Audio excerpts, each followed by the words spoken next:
And although it says Brahmanas here, Brahmana is actually, he's supposed to know what is Brahman. This is actually, and he's supposed to be teaching, spiritual knowledge. But a Vaishnava knows that he's not only Brahman, but he's an eternal servant of Krishna. So then that makes him, he's an eternal servant of the Supreme Brahman. So it's actually higher knowledge than a Brahmana. So when the Vaishnava is already a Brahmana, actually, and worship of Vaishnavas is superior to worship of the Lord. Just like Lord Shiva tells Parvati that the highest worship is of Lord Vishnu, and higher than that is worship of the Vaishnavas who are dear to the Lord. So therefore even Krishna worships the Brahmanas and Vaishnavas, because it says they purify the three worlds with the dust from the lotus feet and preach the Lord's glories. So even Krishna sets the example when he's present in this planet, how to worship Brahmanas. The Lord always fed Brahmanas. He also worshipped them.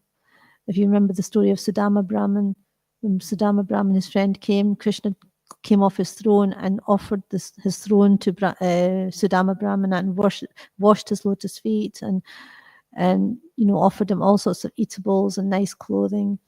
So Krishna showed by his own example how to worship Brahmanas. And it's a reciprocal relationship, because the Brahmanas want to worship Krishna and Krishna wants to worship the Brahmanas.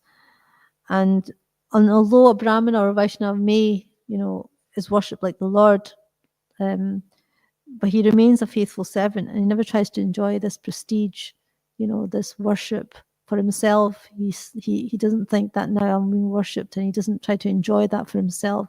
He's a humble, still remains a faithful servant of the Lord, and he accepts that worship as a worship to Krishna. He's worshipping, he accepts that worship to please Krishna. So there's a verse, Namo Brahmanya Devaya Go Brahmanya Hitaya Cha Jagaditaya Krishnaya Govindaya Namo Namaha. We know this verse very well. We say it nearly every day. So Namo Brahmanya Devaya is that the Lord is worshipped by Brahmanas. Go Brahmanya Hitaya Cha. Go is cows and Brahmanas are Brahmanas. Hitaya Cha means the welfare. So Krishna, he's concerned with the welfare of the cows and the Brahmanas.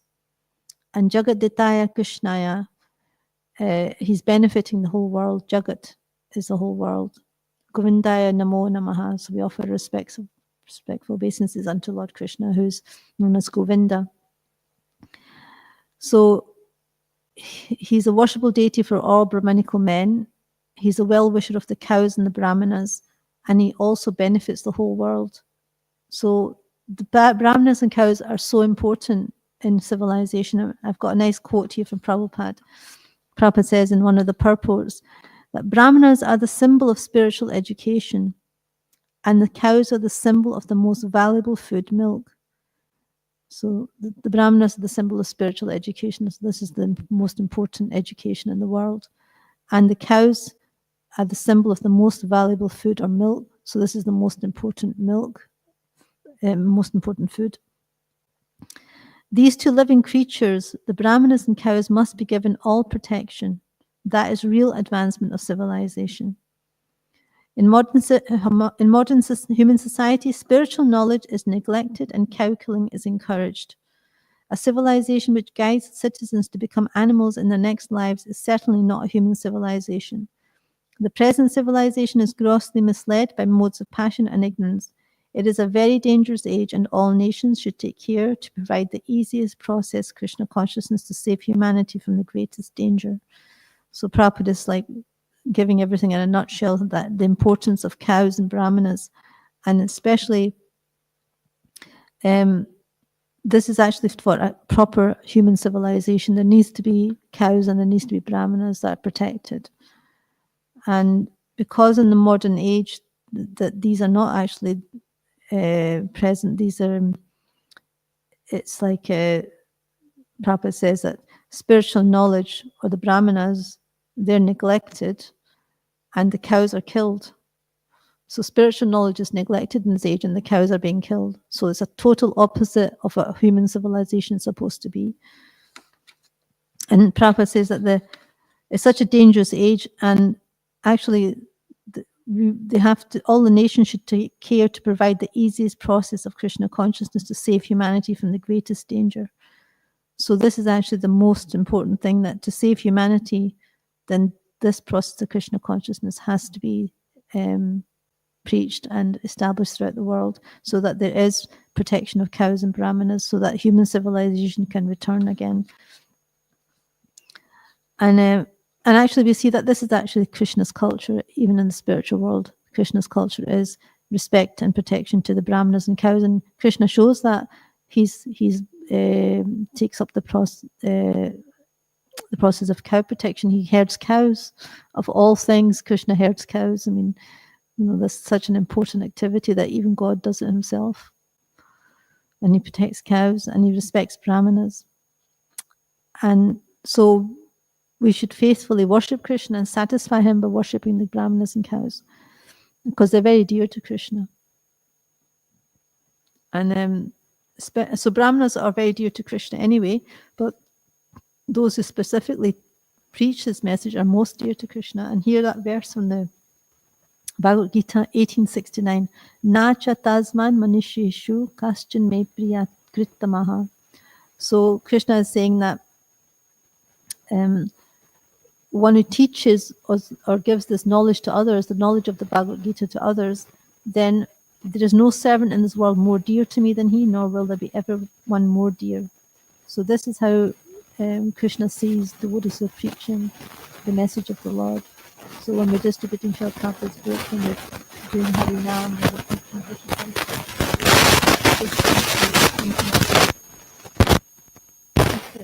of success, if we want to become dear to Krishna, then we need to preach Krishna consciousness and save fallen souls. And Krishna is nothing that we can so when we don't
So souls of this world are suffering in this material world, and what's giving people life in this world is the nectar of Krishna's activities and words. So the Bhagavad Gita is Krishna's words, and the Bhagavatam is Krishna's activities.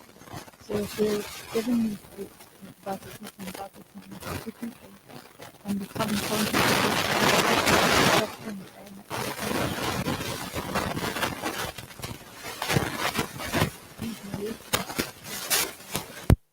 transmitted by learning, eradicate one's sinful reactions and bestow good fortune. So when we hear these narrations, it gets frees us from sinful reactions, and it bestows good fortune upon whoever hears them. So it immediately brings auspiciousness. And these narrations are broadcast all over the world and are filled with spiritual power. Certainly those who spread the message of God are most magnificent. So there's so much spiritual power in these narrations. So these books are so much power that they can transport a person from the material world to the spiritual world. It's such a powerful message. And those who spread the message are most magnificent, because the greatest welfare work we can do to somebody is to remind them of Krishna. Whether we're on the street doing Harinam, when they hear Krishna's name, they will be reminded of Krishna. They may not know at that point, but actually they're being reminded of Krishna, because Krishna's name and Krishna are non-different. So when they hear Krishna's name, they're reminded of Krishna. And even when we're reading amongst each other in sanghas, then we're reminding each other of Krishna. And even there's a nice story of this pastime where Maharaj Prataprudra, he was not really accepted by Lord Chaitanya because externally he was in the form of a king, materialistic person. So the Lord wouldn't associate with the king, Maharaj Prataprudra. But Maharaj Prataprudra was actually a very great Vaishnava as well. And he had so much love for Lord Chaitanya. And he really wanted the Lord's darshan. He really wanted to get his mercy. So he started sweeping in front of Lord Jagannath at first. And Lord Chaitanya was very pleased by that. So very soon he would get Lord Chaitanya's mercy. So and during the Rath Yatra, there's a point where Lord Chaitanya goes into a garden, and Maharaj Prataprudra, the devotees told him, take off your royal robes and disguise yourself as a Vaishnava and go there and massage the Lord's feet. So that's what Lord Maharaj did. The king went into the garden. Lord Chaitanya was lying there resting. And he started massaging the Lord's feet and legs. And he started reciting the Gopi Geet, these pastime of the prayers of the gopis. And the Lord Chaitanya was like, because it reminded him of Krishna, he was so overwhelmed with ecstasy. And he said, keep on reciting, keep on reciting. And then when Maharaj Prataprudra came to this verse, Tavakatamritam, then the Lord Chaitanya went into so much ecstasy that he embraced the king. And he said, you're the most magnificent. You're the most magnificent. So the Lord was so pleased by hearing this verse from the Bhagavatam. So we understand that when we remind others of Krishna, then the Lord is so pleased by that. So Krishna is actually conquered by such devotees. And we can become dear to Krishna by serving those devotees who are dear to the Lord as well. So we can only do welfare work if we can give knowledge of Krishna to others, because unless people know about Krishna, how can they love him? How can you love somebody you don't know anything about? So when we give knowledge of Krishna to people, then that's their first step of attaining love of Krishna. Because in the Bhagavad Gita, Krishna says in the 4th chapter, verse 10, Vita raga bhaya krodha manmaya mama pashrita bahavo jnana tapasa puta madbhavam agata. So Krishna says, being freed from attachment, fear, and anger, being fully absorbed in me and taking refuge in me, many, many persons in the past became purified by knowledge of me, and thus they all attained transcendental love for me. So Krishna is saying, we can attain him, we can attain transcendental love for him, but there's a process, there's conditions involved. It's not just going to happen overnight just by saying that. So Krishna gives us conditions. He says, Vita raga bhaya krodha. So being freed from attachment, fear, and anger. So we have to become freed from attachment, fear, and anger first. That's the first condition. And then he says, Man maya mam apashrita. Fully take shelter of me. So we have to fully take shelter of Krishna. That's another second condition. And then he says, Bahavo jnana tapasa. Many persons have attained with knowledge and austerity. So jnana tapasa. Jnana is knowledge and tapasa is austerity. And puta is being purified. So many, many persons who have attained this knowledge and performed knowledge and austerity, they were purified. And then madbhavam agata, then they attained transcendental love for me. So so we may know we may know gyan, so we may have knowledge, theoretical knowledge that rising early in the morning is good, eating prasadam is good, chanting the holy names is good. But the tapasa is the austerity that we have to perform it. We can't just have the knowledge and say, oh yeah, I know that getting up early in the morning, but if we don't get up early in the morning, then we're not performing the austerity. We just have the knowledge, and then we're not going to get purified. So just having the knowledge is not enough. We have to perform the austerity, and then the austerity is we get up early in the morning, we chant Hare Krishna, we perform devotional service, we take only Krishna Prasadam.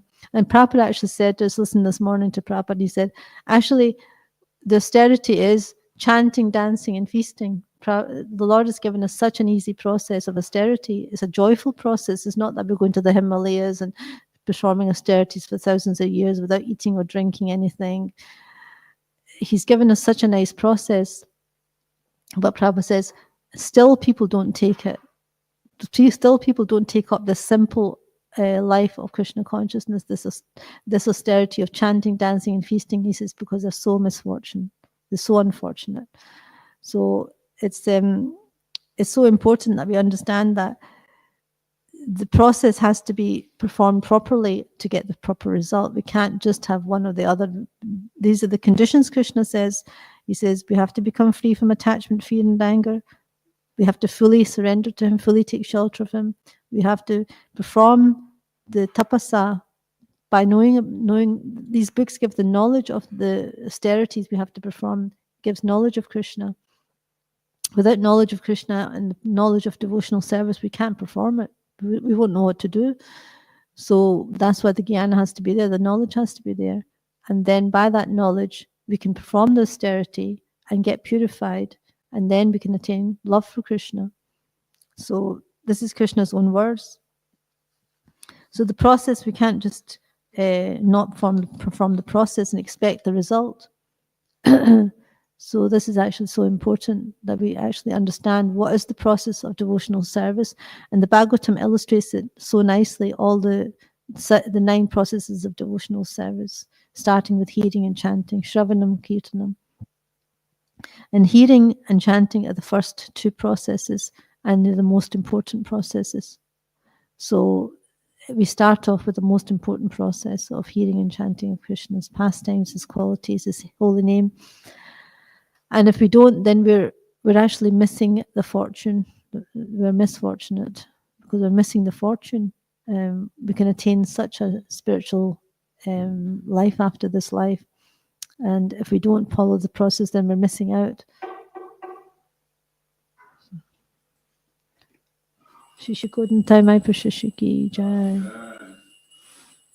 Any questions or comments?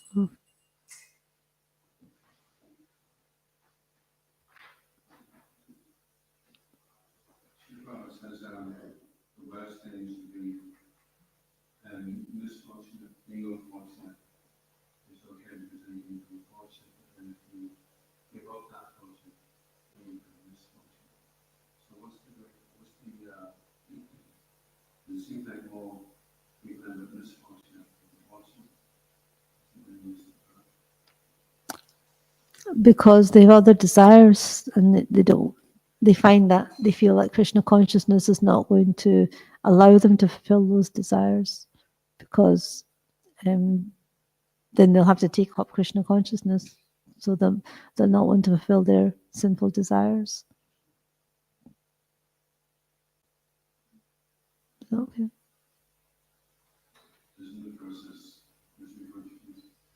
Freedom from the sinful desires? Or are they not actually engaging in the process? If they become unfortunate, does that mean that they never properly engaged in the process?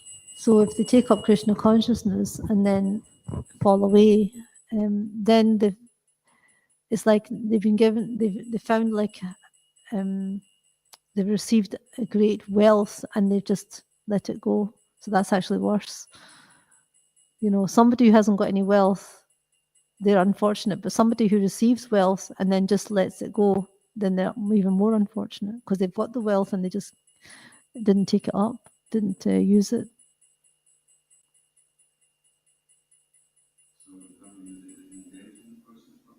Yeah. It means they didn't engage properly, but at the same time, even if they take up Krishna consciousness and then don't continue on, they still get the benefit from what they did, and they don't lose that at any time. So even if they perform 1% Krishna consciousness and then leave, they still continue on from 2% the next life. So it's not like they've lost completely. They've gained something more than lost.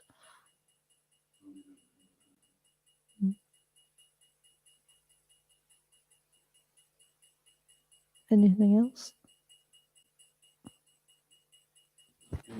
In a class by Kartik Chandra Prabhu a few years ago, he was saying that there's 3 levels of getting benefit from being in contact with Krishna consciousness. The first is Mahapunya, that you're guaranteed a human form. Swasti Aina, where you start out on the journey of sadhana. And then Shubham, where you actually go back to Godhead. So these people that give up devotional service and become unfortunate, are they still fortunate in the sense that they get a human birth in the next life and then can continue on in their practice? Yes, because there's no loss or diminution. Krishna says that in the Bhagavad Gita. So they've not lost any of the activities, any thing that they performed in Krishna service. They never lose that. They never lose the results for that, benefit of that. So they will continue on the journey. And I heard a nice point by Kadam Kannar Maharaj. He said that there's 3 levels in the movement. Like the first level is all the festivals, the nice activities, the external things of the institution. Is the festivities, the kirtans, the prasadam distribution, everything. And the Kanishta they will be attracted to that level of Krishna consciousness where they come for the festival, they think it's great, and then they go away again. He says the second level is that devotees go deeper in the Krishna consciousness and they go deeper in studying Srimad Bhagavatam, Bhagavad Gita, and applying the process and preaching that, and they become more and more deeper in the Krishna consciousness. That's the Majjhim Adhikari. And he says, and the deepest one is those devotees who try to find their relationship with Krishna and they become absorbed in that. They search, they try to go deeper and deeper in the Krishna consciousness and connect with Krishna in the heart. And that's the Uttama Adhikari. So everyone can fit into the institution somewhere or another, either as a Kanishta, Majjhima, or Uttama. So there's different levels of Krishna consciousness. And somehow or another, any connection with the movement will bring about good results. It's just how much we're taking it up, how much we're practicing it seriously. And so our advancement depends on how much faith we have, how much knowledge, and how much we're applying that knowledge. And then we'll get purified, like Krishna says here. Bhuta mad bhavam agata, by being purified by this jnana and austerities, then we develop transcendental love for him. So the more we study Krishna's activities, pastimes, Krishna's words, the more we spread that, the more we make advancement in our Krishna consciousness. And then we become dear to Krishna, and then we develop love for Krishna. That's the process Krishna's given us. Interesting angle on it is Chaitanya Charan, in his reflections on the Bhagavad Gita, he says there's 3 levels of perfection. Some devotees, all they can do is hear. That's the best that they can manage. They just hear. Krishna says, okay, well, if that's the best you can do, you can go to the planets where the pious dwell. And then some of them, they actually study the Srimad Bhagavatam, like you said, they become committed sadhakas. And so for them, he said, it's like a rope being thrown out. So the first person, there's a seat on the end of the rope, and he just sits in it, and he gets pulled up by Krishna. And the second person, he's strong enough to hold the rope, but that's all he can do. So Krishna pulls him when he holds the rope by studying the Bhagavatam. So he attains a level of perfection. And then the person who can grab the rope and pull himself up, he's the preacher. He's the strongest one. But a person shouldn't try to just sit in the seat and take it easy if he's got the strength to climb up the rope. So Krishna knows what the best is that you can do, and then he'll accommodate that. For ourselves, we just try to do the best that we can, and it may turn out that we're preachers, or that we're just sadhakas and studying, or that all we can do is hear. So Krishna wants everyone to come back home, so he's accommodating everyone and how much they can do, and some devotees may not be like preachers, but they like to serve the devotees, so they become dear to Krishna by that. You know? So there's different ways we can please Krishna, but like Bhaktisiddhanta Saraswati Thakur said, there's three things that are important: it's Nam Ruchi, Vaishnav Seva, and Jiva Daya. So some devotees may be into chanting the holy names, some devotees may be into serving the Vaishnavas, some devotees may be into Jiva Daya, spreading Krishna consciousness, saving the fallen souls, or some devotees may do all three, you know, so different degrees. So they're all important and they're all going to help us advance in our Krishna consciousness. So everyone's got different propensities. So Krishna's given us many options to bring us to Krishna consciousness. It seems that Krishna, he's not so concerned with the externals. He just wants to see how sincere the devotee is. And if the devotee is sincerely trying the best he can, then Krishna will make up the rest. Yeah. And I heard something nice. Radhanath Maharaj said, if we can soften Krishna's heart, then that's the way we become dear to Krishna, and we make a lot of advancement. So we have to do all those things that Krishna likes us to do, and by pleasing the Vaishnavas and chanting his holy names, saving the fallen souls, these are activities that bring us closer to Krishna. Shiv Rama sent to me, Yateshtam ye brata kuru hari hari dvadanam anisham. I perpetually worship Sri Nityananda Prabhu, the root of the Krishna Bhakti tree, who wandered around Bengal and approaching the door of each and every home, threw open his arms and exclaimed, "Oh brothers, all of you should eternally perform Sri Harinam Sankirtan together. By doing so, I will take the responsibility to deliver you all from the ocean of material existence." That's from Vrindavan Das Thakur's Nityanandastikam. So when Lord Chaitanya and Lord Nityananda came, they were showing the process what we need to do by their own activities. They were very merciful to the fallen souls, and also they were showing us how to associate with devotees, because Lord Chaitanya would have these wonderful kirtans, and then they would distribute prasadam. So the whole process is very joyful, you know, Kevala Ananda Kanda. So this is the austerity we have to perform in this day and age, because we can't perform any other kind of austerity, and even this austerity we find difficult. So that's why there's only a few devotees in the temple room, because not everyone can take it up, and not everybody wants to, because they have other agendas, they have material desires to fulfill. So it's difficult for them to take up full Krishna consciousness and surrender everything. But whatever people can manage, even if they're not able to, you know, devote all their time in Krishna's consciousness, they can give some donations to a temple to help the movement. They can help with the time, with money, with resources, in different ways to help the Krishna consciousness movement, and that way they make advancement in their own situation. So, and also as we go along on the merry road back to Godhead, then we sometimes become aware that where there's discrepancies in the way that we're practicing or chanting, and we may not be immediately able to improve our chanting. So the only other alternative is to increase our chanting, and in that way improve it. And there's a nice article by Chaitanya Chandra from, he's an Indian devotee.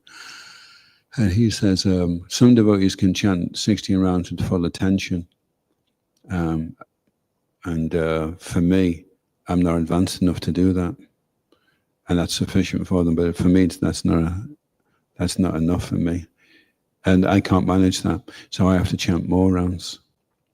So if you feel like your 16 rounds aren't as good as they should be, then the only alternative is to chant more rounds. So maybe by the time you've chanted your extra rounds, you've actually done 16 good rounds. Or at least you've done more good rounds anyway. And you just try to increase the amount of rounds you've done to compensate for the fact that your chanting is so poor.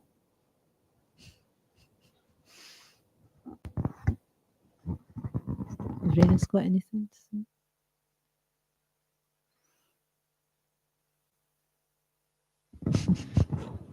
Thank you for your class. I was just listening to the Vaisheshika Prabhu class yesterday, and he was talking about how Krishna is just looking for us. It's like a child and mother, right? So when you're a young child, mother teaches to say mama, and whenever the child does say mama, right? So the parents are very affectionate, and in the same way, Prabhu was explaining how Krishna is just kind of like, just looking for that little, that endeavor, that sincerity. We just, we try to get back to him. Yeah, because we were talking about, that we should have that sincerity and that endeavor, right?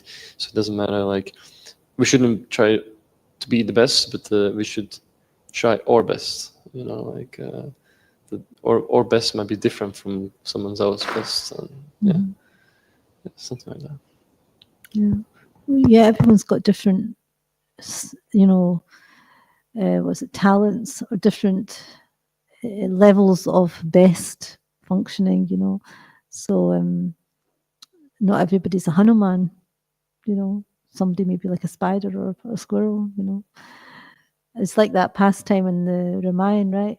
And Hanuman's, huge big mountains. He's lifting huge big mountains to make the bridge, and big boulders. And then he sees this, I don't know if it's a spider or some sort of small entity, and it was just throwing a little bit dirt into the sea as part of his contribution to making the bridge. And Hanuman's like, what's the use of that, And then Lord Ram says, no, his endeavor, I accept that endeavor just as much as I accept your endeavor. You've got the potency to lift mountains, but that spider's only got the potency to lift a grain of sand. But still, that endeavor, the Lord's seen it as the same.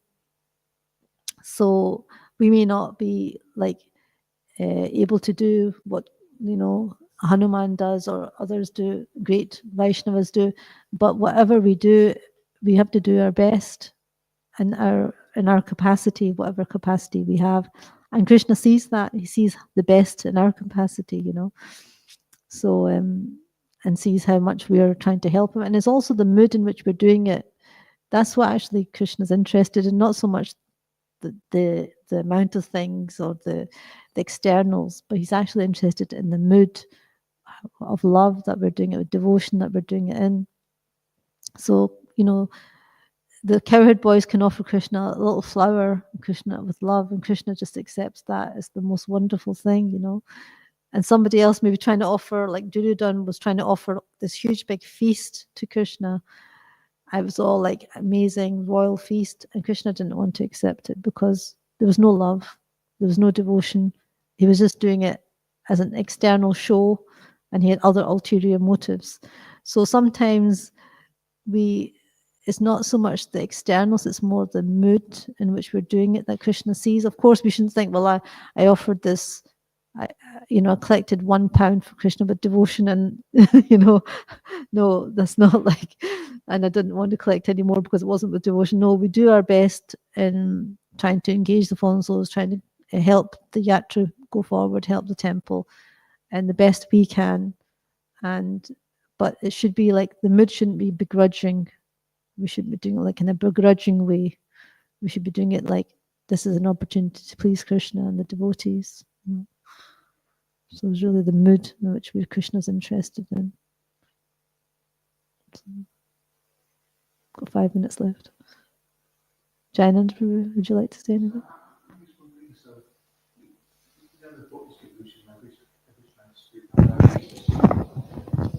If you get a Bhagavad Gita on the street, unless you're a really, really gifted writer or you've got some knowledge of philosophy, you just won't be able to read the Bhagavad Gita. You just put it aside.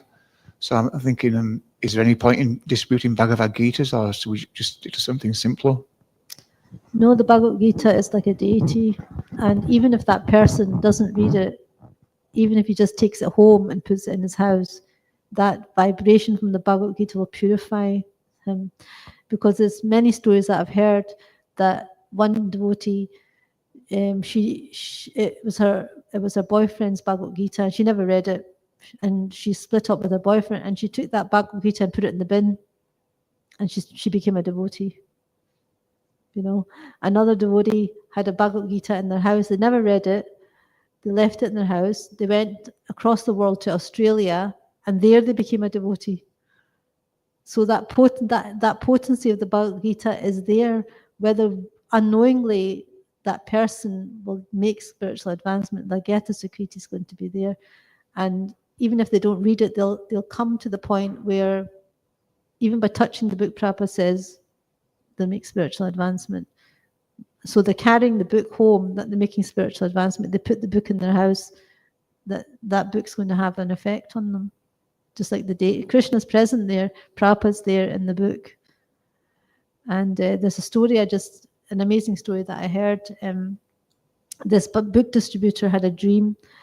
He had a dream that Prabhupada was in his deity form, and then Prabhupada in his deity form came to life, and he was telling this devotee, bring somebody to me to preach to. So this devotee went out and he brought somebody, this is still in his dream, he brought somebody in to see Prabhupada.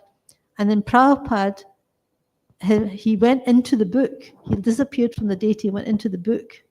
And the devotee woke up and he realized that actually this is how Prabhupada's preaching. He's actually in the book. And that's Prabhupada's association. They're getting Prabhupada's association somehow or another. Whether they know it or not, they're getting purified. So they may not read the book directly, but they will get purified by just the very presence of the Gita in the house. Is that okay?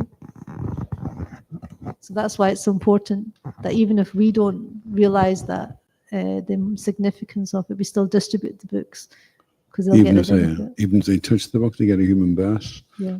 And if they take the book to the bin, Prabhupada said they get the benefit of carrying Krishna. Yeah. So they still make spiritual advancement. Yeah, I think I have from my past experience was that my dad got Bhagavad Gita in Latvian on the street, but he never really quite read it. But then my brother it was always in the shelf, and then my brother picked it up, and then my brother had influence to me as well. So it definitely, my dad was never really interested much. He liked prasad and things like that, but then my brother got Gita, the same Gita, yeah. So. Yeah, and like my father received the Bhagavad Gita, he never read it. He wasn't interested, but he gave it to me, and I became a devotee. So he did book distribution. From him distributing the book to me, I became a devotee. So he gets the benefit from that. It may just be my imagination, but I gave a Bhagavad Gita to someone a week or two ago, and it just looked like when I put the Bhagavad Gita in his hand that the Bhagavad Gita smiled. Like at last he's in the hand of this person. He really wanted to be with him. How did the Bhagavad Gita smile?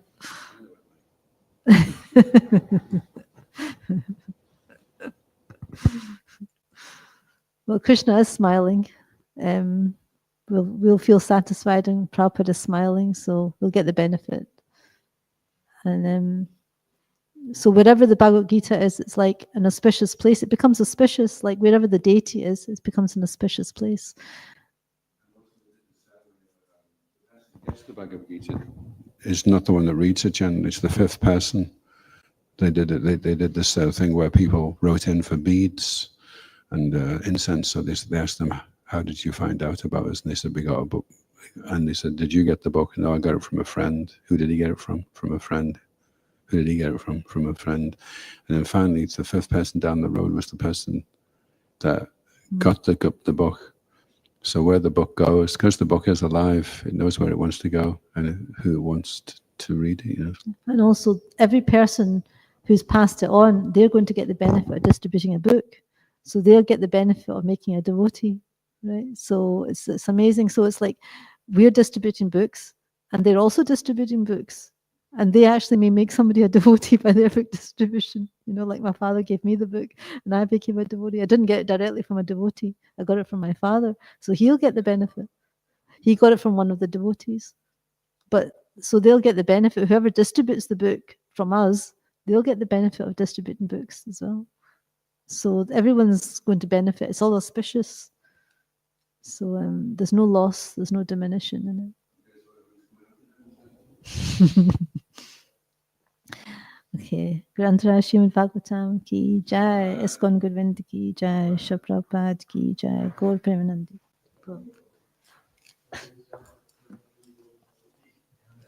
Gaur Bhaktivinoda ki jai.